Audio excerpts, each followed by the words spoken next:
السلام علیکم ورحمۃ اللہ وبرکاتہ نحمده ونصلی علی رسولہ الکریم اما بعد فاعوذ باللہ من الشیطان الرجیم بسم اللہ الرحمن الرحیم رب اشرح لی صدری ویسر لی امری واحلل عقدۃ من لسانی یفقهوا قولی الحمد للہ تفرد عزا ومجدا وجلالا وتقدس بهاء وثناء وجمالا وتوحد عظمة وكبرياء وكمالا تبارک ربنا سبحانہ وتعالی۔ ہر قسم کی تعریف اللہ کے لیے ہے، سب تعریف اللہ کے لیے ہے جو عزت اور غلبے، بزرگی اور جلال اور بڑائی میں اکیلا ہے، اور وہ پاک ذات ہے، رونق میں، روشن ہونے میں، جمال میں، وہ عظمت، بڑائی اور کمال میں اکیلا ہے، اور ہمارا رب سبحانہ و تعالی بہت بابرکت اور بلند ہے۔ اللہم صلی علی محمد وعلی آل محمد کما صلیت علی ابراہیم وعلی آل ابراہیم انک حمید مجید۔ اللہم بارک علی محمد وعلی آل محمد کما بارکت علی ابراہیم وعلی آل ابراہیم انک حمید مجید۔ صبح شام کی دعاؤں کے سلسلے میں آج ہم معوذات کے بارے میں پڑھیں گے۔ معوذات کا معنی ہوتا ہے قل هو اللہ احد، قل اعوذ برب الفلق اور قل اعوذ برب الناس۔ جب صرف سورۃ الفلق اور الناس ہوتی ہے تو اس کو کہتے ہیں معوذتین، لیکن جب قل هو اللہ یعنی تیسری سورت بھی ساتھ شامل ہوتی ہے تو اس کو کہتے ہیں معوذات، یعنی وہ صورتیں جن کے ذریعے اللہ تعالیٰ کی پناہ طلب کی جاتی ہے۔ معوذات کی اپنی ایک فضیلت ہے جو احادیث سے ہمیں پتہ چلتی ہے، خاص طور پر سورۃ الفلق اور الناس کی۔ رسول اللہ صلی اللہ علیہ وسلم نے فرمایا، کیا تم نہیں دیکھتے کہ آج کی رات ایسی آیات اتری ہیں کہ ان کی مثل کبھی دیکھی نہیں گئی، اور وہ قل اعوذ برب الفلق اور قل اعوذ برب الناس ہیں۔ اسی طرح مسند احمد کی ایک روایت میں آتا ہے، ابن عابس الجہنی روایت کرتے ہیں کہ رسول اللہ صلی اللہ علیہ وسلم نے ان سے فرمایا، اے ابن عابس، کیا میں تمہیں تعوذ کے سب سے افضل کلمات کے بارے میں نہ بتاؤں، یعنی جن سے کوئی پناہ لے، جن سے تعوذ کرنے والے تعوذ کرتے ہیں، یعنی پناہ لینے والے پناہ لیتے ہیں۔ میں نے عرض کیا، یا رسول اللہ کیوں نہیں؟ تو آپ نے فرمایا، یہ دو صورتیں ہیں، قل اعوذ برب الفلق اور قل اعوذ برب الناس۔ جو شخص صبح و شام ان کو 3 بار پڑھتا ہے وہ اسے ہر چیز سے کافی ہو جاتی ہے۔ معاذ بن عبداللہ بن خبیب اپنے والد سے روایت کرتے ہیں، انہوں نے بیان کیا کہ ہم ایک بارش والی سخت اندھیری رات میں نکلے، جبکہ ہم رسول اللہ صلی اللہ علیہ وسلم کو ڈھونڈ رہے تھے کہ وہ ہمیں نماز پڑھائیں۔ آپ دیکھیں کہ جب بادل آ جاتے ہیں اور بارش شروع ہو جاتی ہے تو ہر طرف اندھیرا، اور رات بھی اندھیری ہو تو پھر اندھیرے پر اندھیرا ہو جاتا ہے۔ تو صحابہ پریشان ہوئے کہ تو نماز پڑھانے کا وقت ہے اور نبی صلی اللہ علیہ وسلم کہیں پر بھی نظر نہیں آ رہے، تو کیا ہوا؟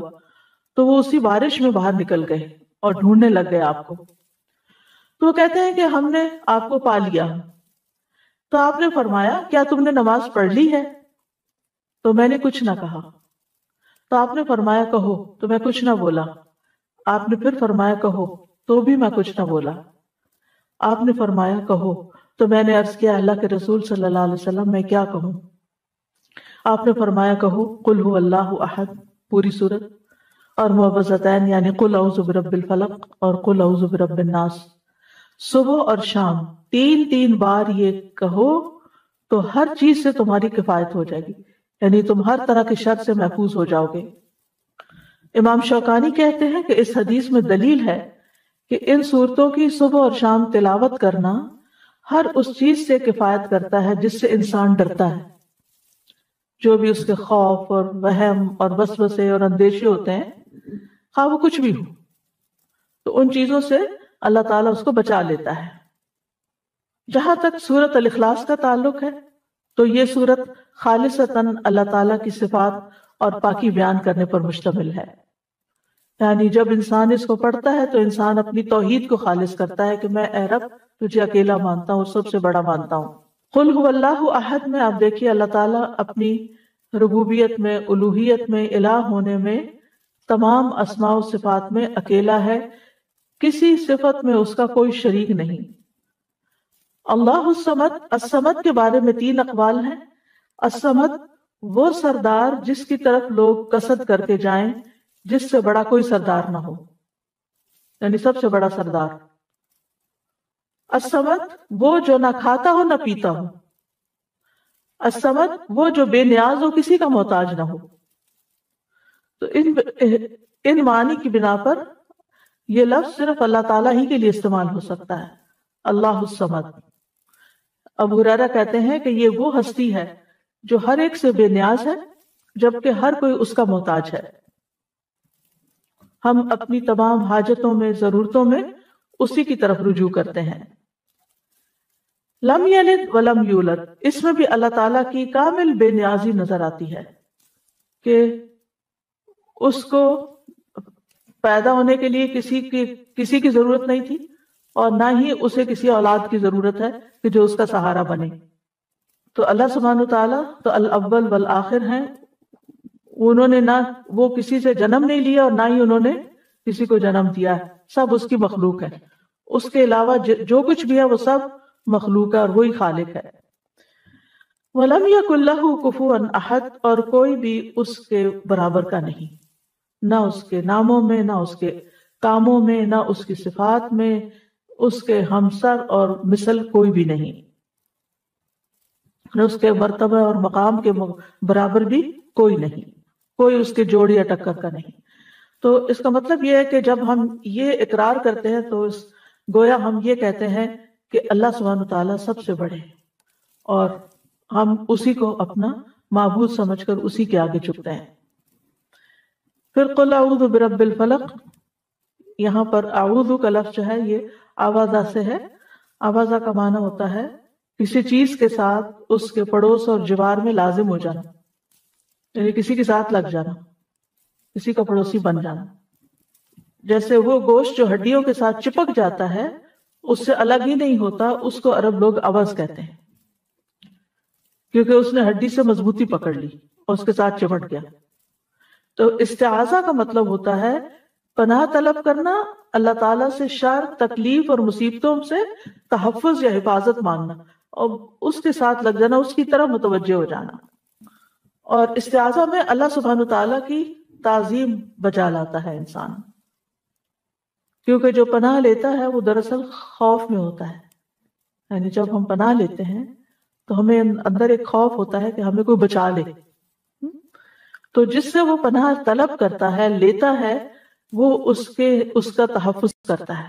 یعنی جب ہم اللہ تعالیٰ کی پناہ لیتے ہیں تو پھر اللہ تعالیٰ ہمارا بچاؤ کرتے ہیں اور ہماری حفاظت کرتے ہیں، اور یہ اس کو دراصل تعظیم کہتے ہیں، یعنی ہم اللہ کو اپنے سے بڑا مان کر اس کی طرف جاتے ہیں، اور یہی تعظیم عبادت ہے۔ آپ دیکھیں کہ دنیا کی زندگی جو ہے وہ بہت سی آفات، تکلیفوں اور مصیبتوں سے بھری ہوئی ہے۔ انسان کے بہت سے دشمن ہیں، جن بھی، انسان بھی، اور مخلوق میں سے اور چیزیں بھی اس کو نقصان دیتی ہیں، جیسے کیڑے مکوڑے، وحشی جانور، بے شمار چیزیں ہیں۔ تو انسان کو ان ساری چیزوں سے بچنے کے لیے، ان سارے دشمنوں سے حفاظت کے لیے کوئی ایسی ہستی چاہیے جو ان سب کو کنٹرول کر سکے، اور وہ صرف اور صرف اللہ کی ذات ہے۔ تو قل اعوذ برب الفلق، تو فلق کا مطلب ہے صبح، ٹھیک ہے، کیونکہ فلق صبح کا پھاڑنے والا ہے، الگ کرنے والا ہے، اور اسی طرح ہر چیز کو پیدا کرنے والا ہے۔ علماء کہتے ہیں کہ اس میں اس بات کی طرف اشارہ ہے کہ جو اندھیروں کو اجالے میں بدل دیتا ہے اور روشن کر دیتا ہے اور اندھیروں کو ختم کر دیتا ہے، تو وہ بیماری اور تکلیف کے اندھیروں کو بھی ختم کر سکتا ہے۔ یعنی جو ہستی، جو رب رات کو دن میں بدل دیتا ہے، وہ میرے دل کے غموں اور اندھیروں کو بھی دور کر کے اس کو روشن کر سکتا ہے، میرے دل کو بھی سکون عطا کر سکتا ہے۔ من شر ما خلق، ہر چیز کے شر سے جو اس نے پیدا کی، یعنی کسی بھی قسم کا شر، چاہے انسانی ہو یا حیوانی ہو یا جناتی ہو، یا پھر کوئی بجلی کا کڑکا ہو، یا کسی جانور سے متعلق ہو، یا آندھی ہو، طوفان یا پانی ہو، کچھ بھی ہو، دنیا اور آخرت دونوں میں ہر طرح کے شر سے بچانے والا صرف اور صرف اللہ ہی ہے۔ اب یہاں من شر ما خلق، اور اس کا مطلب کیا ہے کہ ہر وہ چیز جو اللہ نے پیدا کی اس کے اندر شر بھی ہے۔ تو مطلب یہ ہے کہ اس کا یہ مطلب نہیں کہ ہر چیز کے اندر شر ہے، بلکہ جن چیزوں کے اندر شر ہے ان سے پناہ مانگے۔ جیسے اب فرشتے ہیں تو ان میں تو کوئی شر نہیں، ٹھیک ہے نا، اسی طرح انبیاء ہیں ان میں بھی شر نہیں، جنت ہے اس میں بھی شر نہیں۔ لیکن عام روزمرہ زندگی میں جو چیزیں ہمیں نظر آتی ہیں، بعض اوقات اچھی بھی نظر آتی ہیں، لیکن ان کے اندر بھی ہمارے لیے بعض اوقات تکلیفیں ہوتی ہیں۔ وَمِن شَرِّ غَاسِقٍ إِذَا وَقَبَ، اور رات کی تاریکی یا اندھیرے کے شر سے جب وہ چھا جاتا ہے، کیونکہ اندھیرے میں کچھ نظر نہیں آتا، تو بہت سی تکلیف دینے والی چیزیں جو ہیں وہ اس وقت ظاہر ہو جاتی ہیں اور انسان کی طرف آتی ہے تو انسان ان سے بچ نہیں سکتا۔ رات کے اندھیر، شام کے وقت ہی جنات کا غلبہ بھی ہوتا ہے، چور ڈاکو وغیرہ بھی اسی وقت حملہ آور ہوتے ہیں۔ امام ابن قیم کہتے ہیں کہ رات اندھیرے کا مقام ہے، اور اس اندھیرے میں انسانوں اور جنات کے شیاطین اتنا غلبہ پاتے ہیں جتنا وہ دن کو نہیں پا سکتے، کیونکہ دن نور ہے اور شیطان کا زور اندھیروں میں ہے، اور وہ اندھیرے والی جگہوں میں چلتا ہے، اور ان لوگوں پر اس کا زور چلتا ہے جن کے دلوں میں اندھیرا ہے اور وہ تاریکی والے ہیں، یعنی شیطان انہی کو کنٹرول کر پاتا ہے۔ اسی وجہ سے رات کو جادو کا زیادہ غلبہ ہوتا ہے، رات کو اس کی تاثیر بڑھ جاتی ہے، تو لوگ جو جادو کرتے ہیں وہ رات کے وقت قبرستان جا کے غلط کام کرتے ہیں اور مختلف طرح کی چیزیں دباتے ہیں وہاں۔ اب یہاں پر بات اندھیرے کی ہو رہی ہے اور پناہ مانگی جا رہی ہے رب الفلق سے، تو مطلب یہ ہے کہ روشنی جب ہوگی اللہ کے کلام سے تو پھر شر یا باطل کا جتنا بھی کلام ہے اس کا جو اندھیرا اور شر ہے وہ دور ہو جائے گا، اور ہر فسادی جو ہے وہ ختم یعنی چلا جائے گا۔ جیسے جو ہی صبح ہوتی ہے تو جو بھی ایسی چیزیں ہوتی ہیں وہ ساری کوئی سرنگوں میں گھس جاتی ہیں، کوئی پہاڑوں کی کھو میں گھس جاتی ہیں، کوئی کہیں اور غائب ہو جاتی ہیں، یعنی انسانوں کے سامنے نہیں رہتی۔ کیڑے مکوڑے بھی اپنے بلوں میں چلے جاتے ہیں، شیاطین جو راتوں کو پھیلتے ہیں وہ بھی کہیں سمٹ جاتے ہیں جا کے۔ تو یہاں پر اللہ تعالیٰ نے اپنے بندوں کو ایک طرح سے حکم دیا ہے کہ وہ نور کو طلب کریں تاکہ اندھیروں کا مقابلہ کر سکیں۔ اللہ تعالیٰ نے اپنی کتاب میں قرآن مجید کو بھی نور کہا ہے، اللہ ولی الذین آمنوا یخرجہم من الظلمات الی النور، اللہ ایمان والوں کا دوست ہے، انہیں اندھیروں سے روشنی کی طرف نکال لے جاتا ہے۔ تو ایمان نور ہے جبکہ کفر اور شرک اندھیرا ہے۔ پھر فرمایا ومن شر النفاثات فی العقد، اور جادوگر عورتوں کے شر سے جو اپنے جادو سے گروں میں پھونک مار کے مدد لیتی ہیں، یعنی جادوگروں یا جادوگرنیوں دونوں کے لیے استعمال ہوتا ہے۔ نفاثات، نفاثہ کی جمع ہے جو مؤنث بھی ہو سکتی ہے اور مبالغے کا صیغہ بھی ہو سکتا ہے، بہت زیادہ پھونکے مارنے والے جن کا کام ہی یہی ہے۔ ومن شر حاسد اذا حسد، اور حاسد کے شر سے جب وہ حسد کرے۔ حاسد وہ ہوتا ہے جو دوسرے کی نعمت اور خوشحالی کو نہیں دیکھ سکتا اور اس کے ختم ہونے کی آرزو کرتا ہے، یعنی تمنا کرتا ہے کہ دوسرے سے نعمت ختم ہو جائے۔ اور اذا حسد کے ساتھ اسے کیوں مقید کیا گیا؟ کیونکہ بعض اوقات حاسد نے حسد دل میں چھپایا ہوا ہوتا ہے، ظاہر نہیں کرتا، اور ایسے میں دوسرے انسان کو کوئی تکلیف نہیں ہوتی۔ اگر کوئی شخص کسی سے حسد کرتا ہے، آپ سے کرتا ہے، اور آپ کو پتہ ہی نہیں ہے، تو پھر آپ کو تو کوئی تکلیف نہیں ہوگی، نہ دل میں ہوگی نہ ویسے ہوگی۔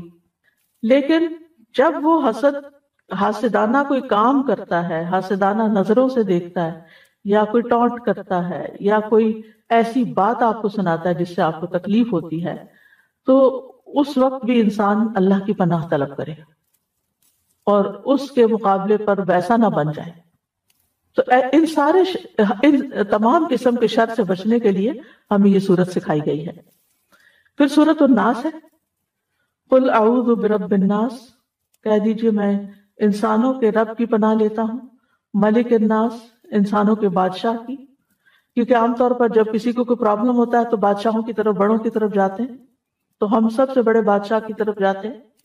الہ الناس، لوگوں کے معبود، یعنی اللہ سبحانہ وتعالیٰ کی پناہ لیتے ہیں۔ تو ان تینوں میں اللہ تعالیٰ کی توحید اور اللہ تعالیٰ کی ملکیت یعنی بادشاہت اور توحید الوہیت کا ذکر ہے، اور ان چیزوں سے وسوسوں کے شر سے پناہ لینے کی بات ہے۔ آپ دیکھیں کہ پہلی صورت میں کتنی طرح کے شر تھے، لیکن اس صورت میں صرف وسوسوں کا شر ہے۔ تو اس سے کیا پتہ چلتا ہے کہ انسان کے سب سے بڑے دشمن اس کے اپنے ہی وسوسے ہیں جو اس کے دل میں آتے ہیں، چاہے اس کے اپنے نفس کی طرف سے آتے ہیں، کسی انسان کی طرف سے آتے ہیں، یا کسی شیطان کی طرف سے آتے ہیں۔ یہ جتنے نیگیٹو تھاٹس ہوتے ہیں جن کی کوئی بنیاد ہی نہیں ہوتی، کوئی اصل ہی نہیں ہوتی، یہ سب وسوسوں ہی کی شکل ہوتی ہے۔ یعنی کوئی ایک ایسی تکلیف دہ بات دل میں آ گئی تو سوچ سوچ کے اس سے انسان باہر نہیں نکل پاتا۔